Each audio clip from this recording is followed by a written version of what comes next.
My favourite book or series is probably the John Marsden books, Tomorrow When the War Began. So it's a series, it's got about 7 books in the first lot, and then there's like a sequel series which is called The Early Chronicles, and it's about what would happen if World War III broke out in Australia.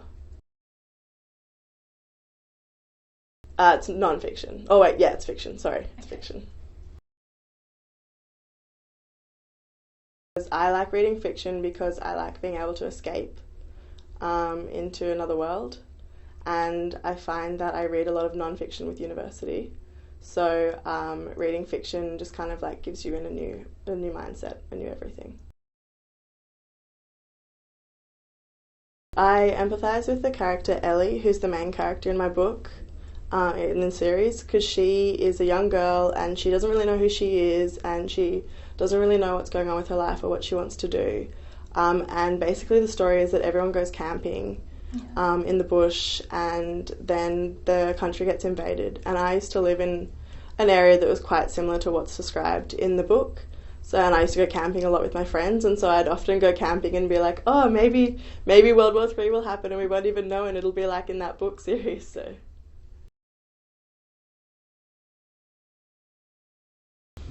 I think it has. The book, the Tomorrow series, talks about courage and not knowing that you have courage until you get into a situation where you're kind of forced to have it.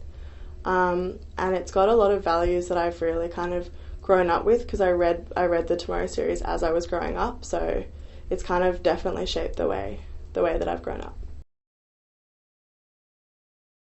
I think the books that I'm reading, the Tomorrow series that I'm talking about, I would recommend to everyone.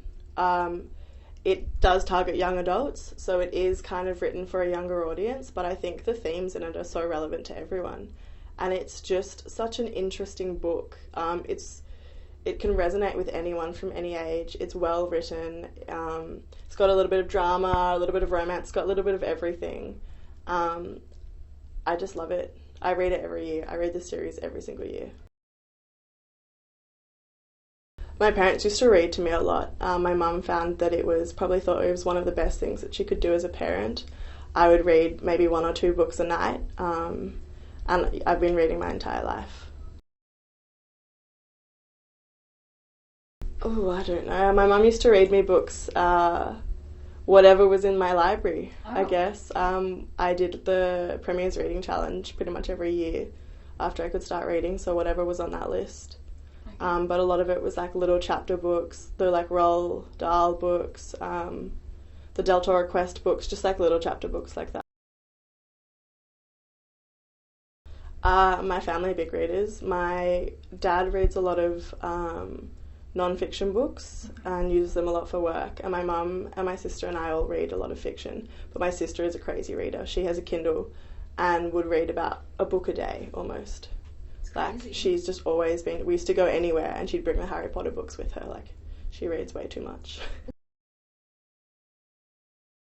I have only just bought a Kindle a few months ago, and before that I was reading books off paper, and I really like reading books off paper because I think that it helps you escape, and it's just this really nice thing about sitting down with a book and a cup of tea and having something physical to hold. But Kindles make it so much easier, especially now with travelling. It's just lighter and easier and so much more accessible and cheaper. So I first started reading properly, like reading big chapter books, when I was 11. I was having some medical tests done, and every time I got a blood test, my parents would buy me a book as kind of a reward. And I ended up having so many blood tests that I got so many books. And I just kind of fell in love with this idea of escaping to another land, and just you can learn so much even with fiction, with non-fiction. And it's just the best escape. If you've had a long day, you've had anything, it's just so good to get out of it.